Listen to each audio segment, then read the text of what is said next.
Dieu donc dit dans le verset 61 sur la Zukhruf, certes lui, Jésus le Messie, pour l'heure du jugement est un signe. Et ainsi, et ne tombez dans aucun doute pour cela, et conformez-vous à moi, c'est cela le droit chemin.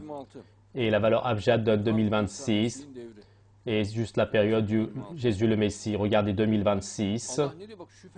Que dit Dieu? Dieu dit certes, certes, sans aucun doute. Lui, Jésus le Messie, pour l'heure du jugement est un signe. Et si c'est ainsi, dit Dieu, si c'est ainsi, et donc, concernant ce sujet, ne tombez en aucun doute sur cela, et tomber dans le doute, c'est illicite.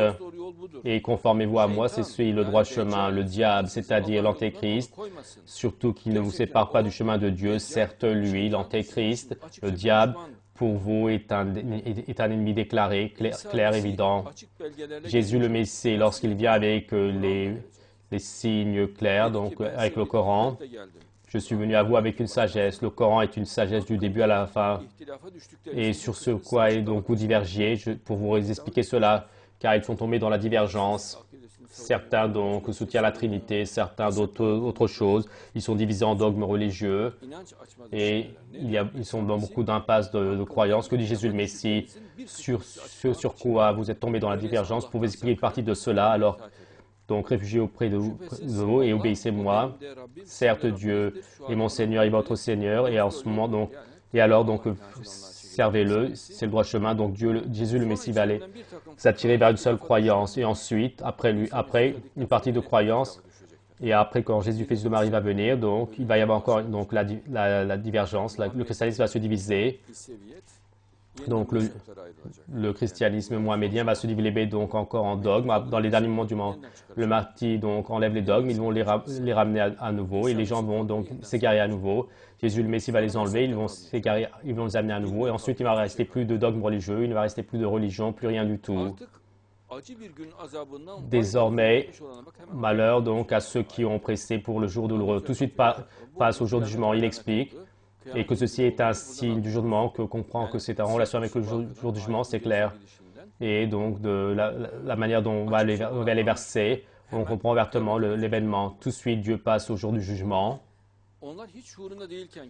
Alors qu'ils ne sont pas conscients, le jour du jugement qui vient de venir soudainement, est-ce qu'ils attendent l'heure de celui-ci? Alors qu'ils ne sont pas conscients, car on dit que 2120, mais quel 2120 pour le jour du jugement? Ils ne vont pas y croire. Mais Bédu Zaman, il dit 2120, mais à cette période, ils n'ont accepté ni le Risale, ni les hadiths, ni rien du tout. Et ils n'ont pas accepté la venue du jour du jugement. Ils vont être également dans une attitude contre le jour du jugement. Ils vont s'amuser, mais ils vont dire quel jour du jugement. Et pour cette raison, Dieu dit que, alors qu'ils ne s'en aperçoivent pas, et pour l'heure du jugement qui va venir soudainement, est-ce qu'ils attendent autre chose que cela? Et en dehors des pieux, donc les amis sont des ennemis contre les autres, seulement les pieux sont les amis, et eux ce sont les gens donc du cimetière. Ils sont amis, mais ils vont avoir de la haine, mais quand le jour du jugement va commencer, la haine, ils se haïr. Et à la table donc d'alcool, donc en un moment, cela se transforme en haine, car l'amitié n'a plus de signification pour lui. Dieu le Très-Haut dit que, ô mes serviteurs, pour vous aujourd'hui, il n'y a pas de peur, vous n'allez pas être attristés. Donc, à l'heure du jugement, ô mes serviteurs, aujourd'hui, pour vous, il n'y a pas de peur et vous n'allez pas être attristés. Et eux, ils croient mes versets, ce sont les musulmans, ils croient mes versets. Il ne dit pas donc aux affabulations, seulement les versets. Et l'autre dit donc les versets plus ceci. Non, Dieu dit seulement pas cela, Dieu dit seulement le verset, les versets. Vous et vos épouses, et vous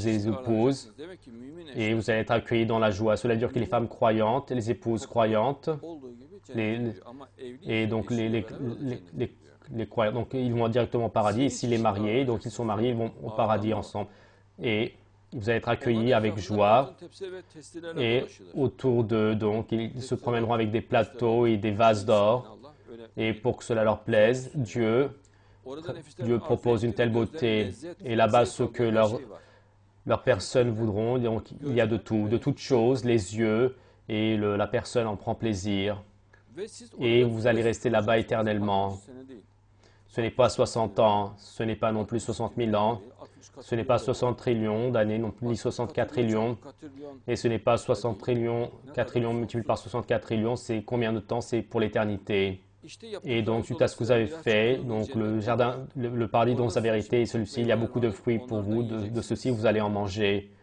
Et Dieu donc dit qu'il y a tout ce qui va leur plaire, le paradis pour les croyants, et est une source de plaisir, de bonheur illimité. Mais donc le plus les croyants vont prendre plaisir de la manifestation de Dieu, et ce qui est le plus acceptable et accepté sera l'amour de l'être humain.